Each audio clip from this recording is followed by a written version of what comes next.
Good afternoon, folks. I'm Doc Hamels, and welcome to Chautauqua Candidates on Destination Chautauqua.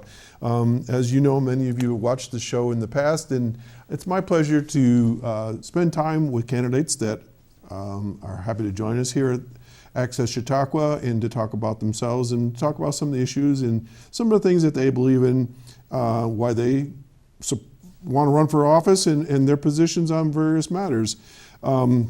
Before I get to our candidate today, I do want to make a statement that for State Assembly, both candidates were invited to be here for an interview, but only Ms. Einach agreed to join me today. All right, so I just want to put that out there that people are invited, but they don't always show up for a variety of reasons. So, Ms. Einach, may I call you Judy? You may. All right. Judy, welcome to the show. And today we want to talk about you and get folks to know a little bit more about you. And we've done this in the past few years. So this is our opportunity to explore what your candidacy is about and to know a little bit about you, since maybe they don't know you. So who's Judy Einach? Oh, well, I'm a relatively recent residential member of the Chautauqua County community. I moved here in 2010. Well, that's not so new. That's about 8 years. Oh, but in the scheme of things, I understand. I've lived here 37 years, right. and I'm still living on somebody else's property. Exactly. I understand that. So I've lived here for 8 years now, and I moved to Westfield thinking I would make it where I retired. Good choice. It's a beautiful choice. I couldn't be happier. I've lived many places around the United States, big cities, medium-sized cities. I've learned a lot everywhere I've been. But Westfield is actually where I feel the happiest of all the places I've lived. And I think one of the reasons for that is because when I came to Chautauqua County to look for a home, I had very deep-seated memories of my childhood here. Oh, really? I spent summers growing up on Lake Chautauqua Lake. I didn't know that. My parents rented a little tiny cabin every summer good memories, in Famous Point. And even the smells, the scents were just part of my deepest memories. So it felt like home immediately. So like I said, I've traveled. I've had a wonderful career in the nonprofit world. I have my master's from the Harvard Graduate School of Education. I have a broad range of experience, and like I said, I did want to retire. And I lived a very quiet life for the first 2 years in Westfield. And then people started saying to me, "Who are you, and what have you done, and what are you doing?" So I would tell them, and I was encouraged by the members of my community to take more and more of a leadership role in Westfield, which I did. And as I did, people began to put me in front of other people, until finally someone said, "We want you involved in politics." And I said, no, I know what that's about. I'm not sure I want to go there. But they took me, kicking and screaming, and I was asked by the chair of the County Democratic Committee, Norm Green, to run for the assembly. It was nothing I ever imagined doing in my life. I am so honored, though, and the more I have gone through this campaign, the more I'm in love with Chautauqua County and our people, and I am so glad to be able to do this and so proud. Good. So you have roots here, and now you live here, and as we said, although it's 8 years, it doesn't probably seem long to a lot of people, but 8 years still is giving you opportunity to know things and where things are at. All right, so they took you screaming and kicking, but what was the determining factor? What changed your mind? Well, I looked very seriously at myself. I asked friends of mine what they thought of this, and they told me, "Look, you love this kind of stuff. You need to do this." So I thought, okay, I have the ability to do it. And then I began to look at my opponent's voting record. And when I saw my opponent's voting record, there was no question in my mind, given that I am a very passionate, committed person to certain principles in life, that I was going to take this on. And I took it on and I embraced it, and I have been making a competitive run for the office. All right, so you saw things that you didn't necessarily agree with, you felt comfortable, and here we are. And here we are. And here we are. Okay, we've seen in the newspapers a series of articles that have touched on some topics. Now, we're not going to be able to spend days and days and days on things, because I suspect we could, because we're limited by time here. But I'm going to let you pick the topic, and then we're going to go down that road. How's that? Number one issue, Chautauqua County. Judy Einach, what do you think? One that wasn't really covered. Okay. See, I'm giving you that opportunity. Economic development. Okay. All right. So everyone knows that we need jobs. Mm-hmm. And jobs don't happen without business. So what are we going to do about this? Well, in my career, one of the things that I did was I ran a very prestigious federal grant that had people develop micro enterprises, very small businesses. Where was this? It was in Buffalo, New York. Okay. It was a Department of Health and Human Services grant. Okay. Did it have a name, the program? We called it Food Ventures. Okay. Most of the micro enterprises were in the food sector. Okay. And it was eye-opening for me. So I ran a program. We worked with, the goal was to create 100 micro enterprises, brand new micro enterprises, over the span of 3 years. I was asked to jump into this grant when it was already 1 year underway and had So you had 2 years left. 2 years and no businesses had been created. Oh my gosh. So I grabbed it and I did what I thought was right. And by the end of it, we had created almost just under 100 new micro enterprises. Wow. Some of them continue to exist to this day, have expanded. One of them would love to locate in Chautauqua County, is a food processing operation. And he sells to Wegmans. Wow. Uh-huh. All right, so let's translate that experience to state assembly person. I'm going to say, I don't know what you call assemblywoman, assembly person. A person, I'm a person, All I'm right, a assembly woman. person. Well, I don't know what the politically correct Well, term you know, is. it's a member of the assembly, All right, really. as member of the assembly member, Yes. how does that translate, that experience, to Chautauqua County and you? Well, certainly I'm going to try and encourage the state to fund micro enterprise development, small business development, because these are the backbone of the economy. And we live in a county that is largely rural. We have poor transportation. I've noticed It's that. very difficult for people to get to centers of employment. So if we can help people who are living in areas where it's more difficult to get to a job, but people who have skills or talents, abilities to work from home and generate some income, let's do that. That would be very, very important. That's almost going in reverse order of the last 50 years, where we saw big brand name companies, malls and all that sort of thing, and they're all going under. They are, aren't they? Yeah. So we're sort of going, I don't want to say cottage industry, but it's sort of like that, where people are more self-sufficient.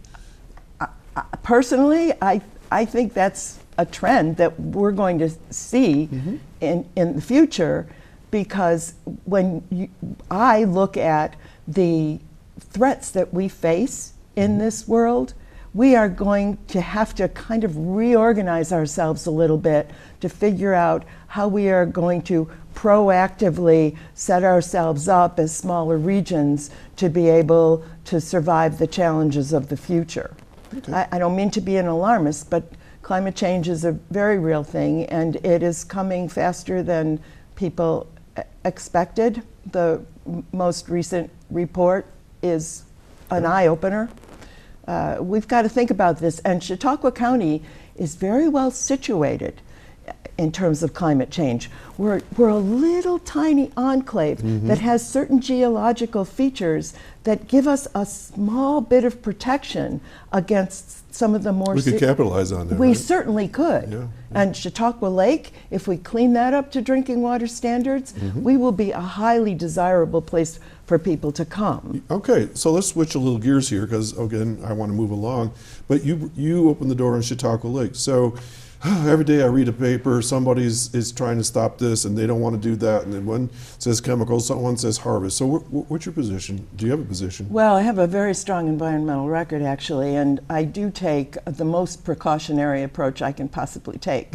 So before we add chemicals to an already toxic mix, we need to be really, really sure that we're doing it in the smallest amount possible to the smallest degree possible.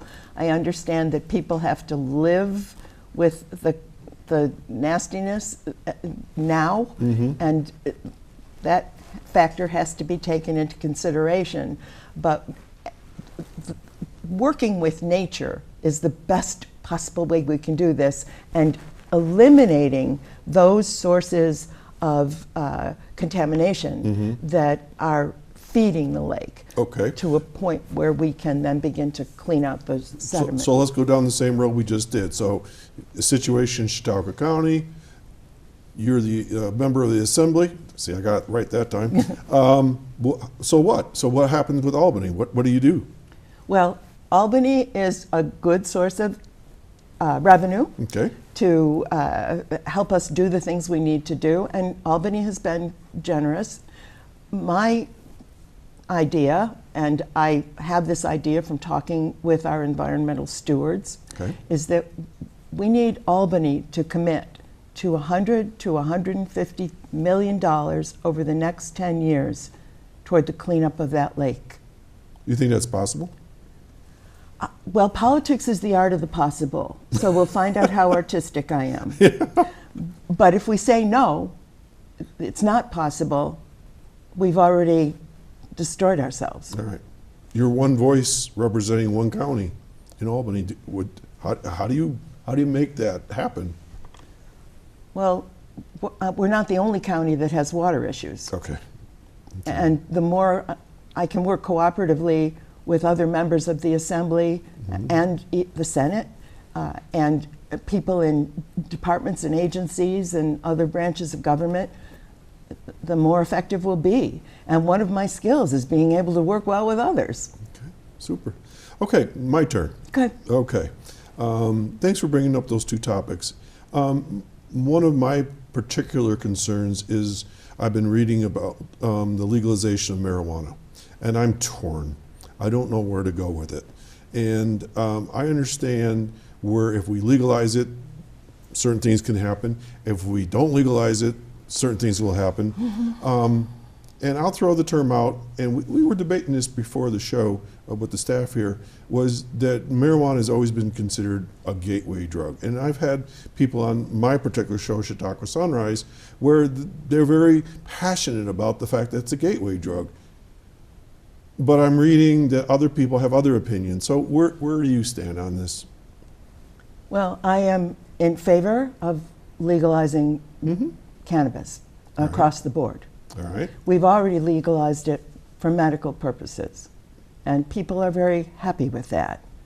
My opponent voted against it, and I do stand in opposition to my opponent on this one. As far as it being a gateway drug, everything that I know says not generally speaking. If you compare it to tobacco, to alcohol, and to other drugs, it's less of a harm than any of the other things. It's less harmful than tobacco, it's less harmful than alcohol. There are some people who are going to be prone to addiction, we have to take that into consideration. We say, some people say that it'll encourage children to use it, but all the research says no, that's not true. All the research that New York State has done says no, that's not true, because children are no longer intrigued by an illicit substance. They have more difficulty getting their hands on it, because to do that you have to go through a regulated system now, and people who sell it are not going to sell it to children. The only way they're going to get it, unless we still have a black market, which does creep into this, and we can learn from other states how to minimize a black market. The only way they're going to get it is if some adult gives it to them. Mm-hmm. So it's really true of weapons, alcohol, whatever. If the adults aren't responsible, then there's a problem. That's exactly right. Okay. And you should. And actually, the number of people who use marijuana now in this state, and the numbers don't tend to rise, so it'll stay the same. It's 10%. Actually, that's a low number compared to other states. But we have a lot of people here, and that's why it can generate a lot of business and a lot of taxes that get shared between the state and the counties. All right, not that I'm putting words in your mouth or quoting you. So would you put, you say cannabis, I say marijuana. I don't. Same thing with called pot. All right, you're putting it in the same category like we would alcohol? It's less harmful than alcohol. But I mean, yes, control of it. Yes, exactly. Okay, so it would seem that if you're controlling, and this is where I think, in my mind, it might be a good thing, because then I won't be reading about, hopefully, children using marijuana that's been laced with whatever. That's exactly right. You know, but I'm also concerned that children shouldn't be using this Of course. because of developmental, and we've seen the research on that here on the show. That's all correct. You know, if you're going to use this stuff, you should be a full-blown adult, responsible, and that your personal physical development is beyond that age where it's not going to be stifled. That's correct. So we're on the same page We there? are on the same page, exactly. Okay. And you hit the nail on the head when you said by regulating it and controlling it, we control the quality of it. So how do you weave in a law that covers everything we just said? I mean, this sounds pretty monumental to be able to do this. What do you think the chances are? I think the chances are very good. This is being done more and more by states. It's just been legalized across Canada. Okay. They're going to have some variation from province to province, Okay. and maybe within provinces, but it's been done. We can do it again, and when you look at how other places have done it, you can improve on it. Okay. So. And I've also heard from the penal side of life that if we were to legalize this for recreational use and being appropriately used, that we're not going to have our jails, and it's not happening so much now, but as it was before, where you got picked up for a couple joints and you were thrown in jail and your life was destroyed Yes. because of that. Yes. So it sounds to me like it could have some benefits in that area as well. It has significant human rights benefits. All right. Woo! And in terms of law enforcement, it does lift the burden off law enforcement. It also, but what it does do is it raises the issue, well, what if somebody's driving under the influence? And it's a DWI. But law enforcement learns how to figure out just exactly what influence They'll a have person is under. observable behaviors, or they'll have tests or Yes, something along those and lines. what the research shows, and this is New York State Department of Health research, is that when somebody is stopped for DWI, it's not typically just pot.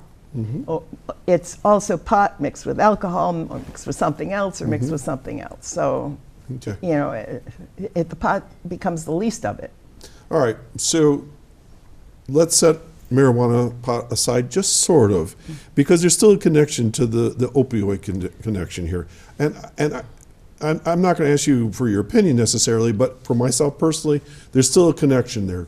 Okay, they're drugs, just like with alcohol, I would say could be a connection with the opioid connection there. There's a significant and positive connection, believe it or not. All right. And that connection is that where cannabis is legal, and actually cannabis is a better word for it because it comes in so many forms, non-smoking forms, when it is legalized. Where cannabis is legal, opioid use decreases. And it decreases because cannabis is a painkiller. Okay. And so doctors write fewer prescriptions for opioids, and they will write prescriptions for medical marijuana, and people will choose to use marijuana or cannabis instead of opioids. So it has a positive benefit in terms of all that. But today we have a problem with opioids. Today we have a horrible, sad problem. So member of assembly, maybe, potential. Yeah. What can you do about this? That's a very interesting question. And I recently listened to a report that was funded by the Rockefeller Institute. And it was a rural county, Sullivan County, like Chautauqua County. And they had studied this county for several years. And what they discovered is there's no set protocols for dealing with opioid treatment. No one size fits all. Well, it's not that. There's difficulties like it's more difficult for a doctor to become certified to prescribe the treatment drugs than it is to provide the opioids. So we don't have enough doctors who are able to prescribe the treatment drugs. We certainly don't have enough accessible beds for people to go or places for people to go when they're instantly ready and you have to respond instantly. There are no set standards for treatment.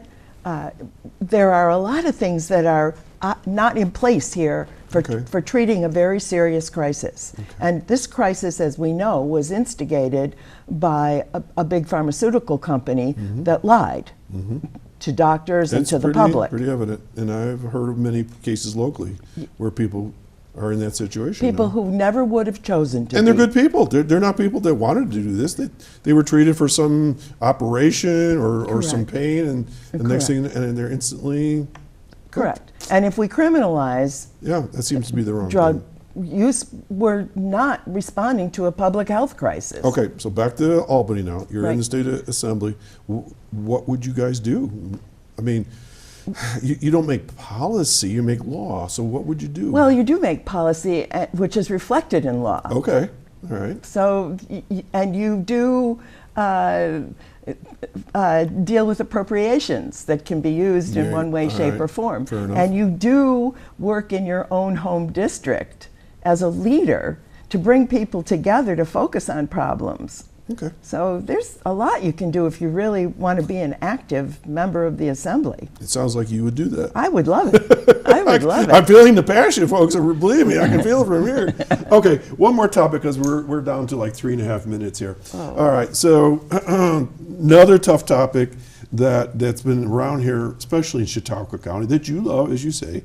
We have hunters here, and we have people that are good citizens, but the SAFE Act really threw a monkey wrench into a lot of their lives. So where do you see the SAFE Act? Repeal it, amend it, leave it alone, increase it? Where are you at?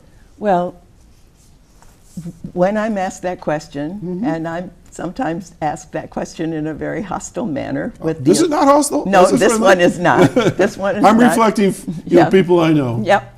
No, but I sometimes am. Okay. With the assumption that I have a certain position, which I don't have. Okay.